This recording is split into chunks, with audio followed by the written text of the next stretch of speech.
I think the problem has always been the problem of power. And what I mean by that is people naturally gravitate towards what is powerful. I mean, like just instinctively, right? And what's viewed as uh, not having power, not being of value, of worth, people will push themselves away from it. And that, and that's a very, generalized and archaic way of putting that. But what I'm essentially saying is, all these old notions of, the dark continent, savagery, et cetera, remains in the social milieu of the West, and it causes people to not want to be associated with that, but the idea of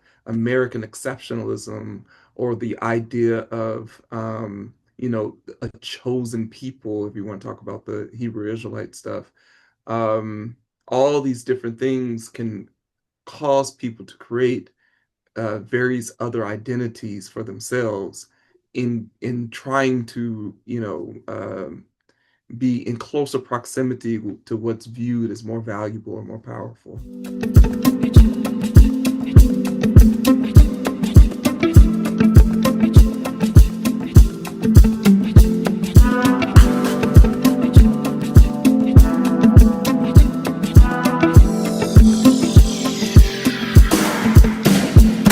All right, welcome back, everyone. This is another episode of Griot of the Diaspora, and I'm your host, Nakaira G. And today we have Dr. Ade here, and we are going to be talking about a couple of different topics that have been trending on social media, and I think just also in the academic spaces.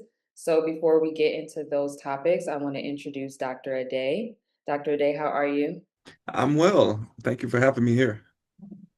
And can you tell us a little bit about your PhD, your studies, your current role, and your activity in the Black Studies space? Yeah, yes, of course. I received my PhD from Temple University, which is the first university to have a PhD in Africana Studies, started by Malefikete Asante back in 1988. First graduates of which was in 1991, I believe.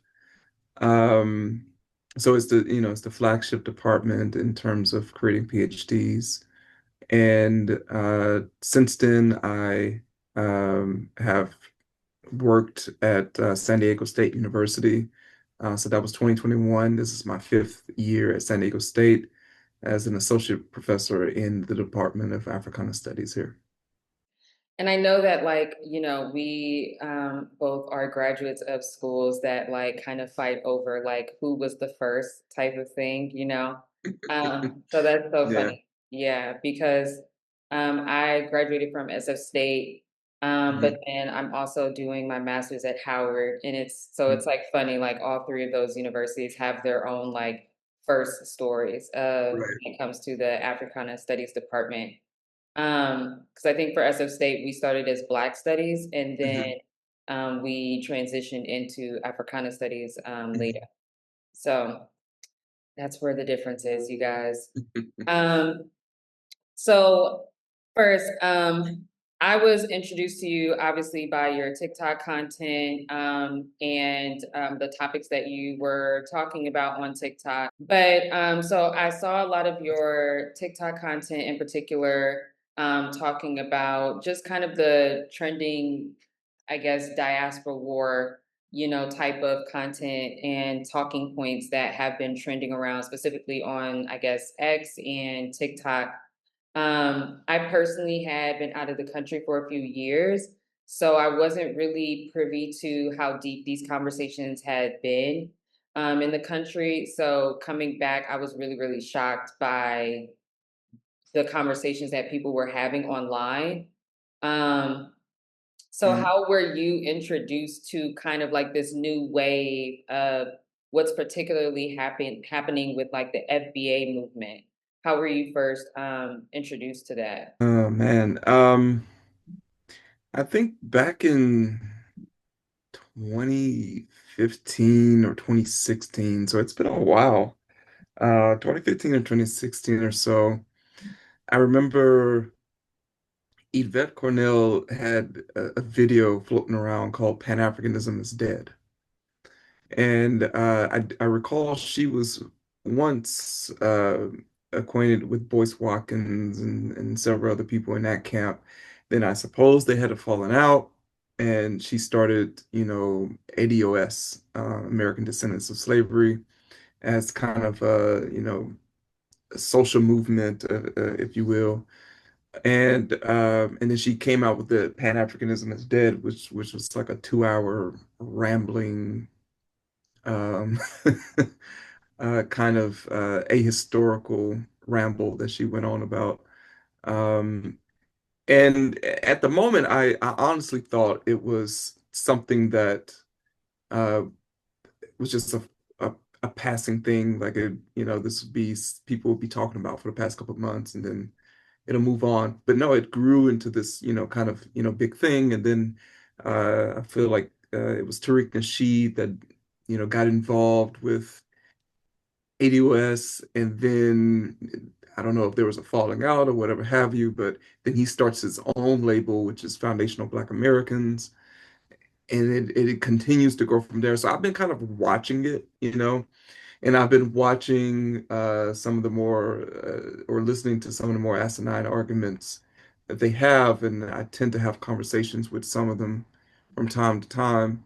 Um, but they do have very rare and very few genuine, or I should say legitimate arguments as it comes to African Americans, right? But they generally miss a lot of context, historical cultural context. And many, even still don't care about the cultural historical context. And what I tend to tell people is that culture is a product of our choices, right? The choices that you make is what develops, continues, or even ends cultures. And and so this war, this like diaspora war that we're talking about, I said there, I say there is a few things going on there. One, if you make the choice that you're no longer African or of African descent, then that is the choice that you made. And if there's an amount of people who've made that choice, that becomes its own group. I mean, you just can't, get around that.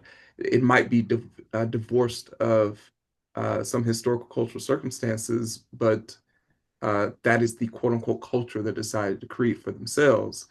But the problem is, it is divorced of historical cultural circumstances, and so this broader conversation continues even in our arguments, that relationship across the Atlantic. So when we talk about a war in itself also builds relationships, right? It might be something, viewed as something negative on a surface level, but when you think of war across the Atlantic, or just war in general, um, there's a relationship that's being formed. And specifically, when you're talking about these diaspora wars and those who are arguing, we are no longer, or we are not you, within that argument, there's an acknowledgement of a continued conversation, right? That you have to be acknowledging it to be arguing it in the first place.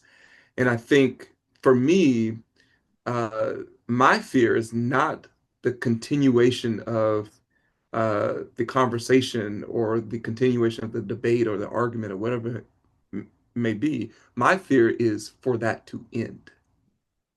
Because once you stop the conversation, once you no longer acknowledge, then what is a diaspora at that point, if that makes sense? Yeah, it makes me also think about just like the effects of Afro-pessimism. I feel like it's such a conversation when it comes to scholars who consider themselves Afro-pessimists, because there's also a lot of critical analysis that goes into that particular theoretical framework, in terms of just kind of really critiquing culture, not from the lens of it's bad or it's beneath or it's inferior, but more so critiquing culture in a progressive way that says that just because it's particularly the African way or the colonial African way doesn't necessarily just make it okay as well. Like, Mhm. I think that that's what I noticed when it comes to some of these talking points on both ends, or multiple ends, because obviously it seems like it's not even like just a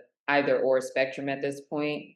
Um, and the reason why I bring that up is because I think for me, as a scholar in Black studies, this wasn't a topic that I particularly saw people struggle with.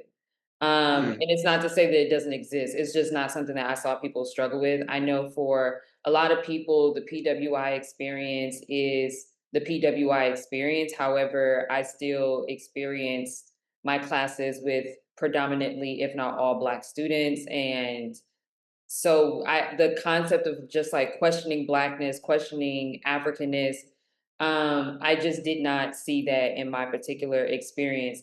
Is that Mm. something that you feel like this new generation of scholars, is that something that they may be struggling with in the academic spaces?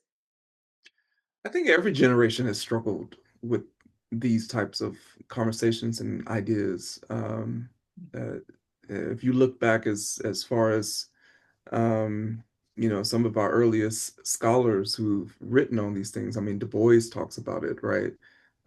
Struggling with uh, not only people in the academy um, wanting to acknowledge our Africanity or our need to be involved in Pan-African struggle, et cetera, et cetera.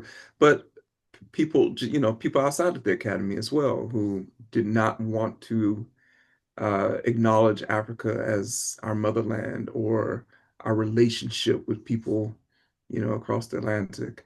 Um, I think it's a conversation that comes up in, new and varied ways, but it's a very old conversation.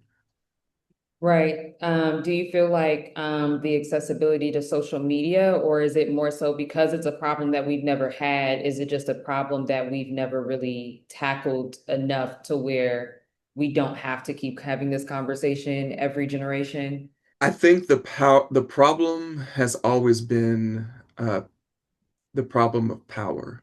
And what I mean by that is people naturally gravitate towards what is powerful. I mean, like just instinctively, right? And what's viewed as uh, uh, not having power, not being of value, of worth, people will push themselves away from it. And and that's a very, generalized and archaic way of saying putting that. But what I'm essentially saying is, all these old notions of, the dark continent, savagery, et cetera, remains in the social milieu of the West, and it causes people to not want to be associated with that, but the idea of American exceptionalism or the idea of a chosen people, if you want to talk about the Hebrew Israelite stuff. Um, all these different things can cause people to create various other identities for themselves in trying to be in closer proximity to what's viewed as more valuable or more powerful. I have a, it's still on the same lines of what we're talking about. But I'm just really curious, do you feel that um, not just the diaspora, but particularly Black Americans, that we sometimes have like emotional attachments to trauma responses that we've passed along as culture? Yeah, absolutely. Because I feel like some of these things in terms of like the questioning of identity, like you said, it's a conversation obviously as old as time, but I'm trying to correlate that to the statement that you made earlier about like when that conversation dies, you know, Hmm. because there's a side of it where the conversation dies and we're split and we're divided and there's no coming back. And then there's the other side of like the conversation is dying because we're not doing this back and forth about identity. This is what it is. And that's it, you Hmm. know, and I guess like I'm more so on the side of like I'm not talking to you guys about this anymore. Like if you don't know what you are in 2025, I personally don't have the tools to like bring those people to the promised land, you know, type of Hmm. thing. However,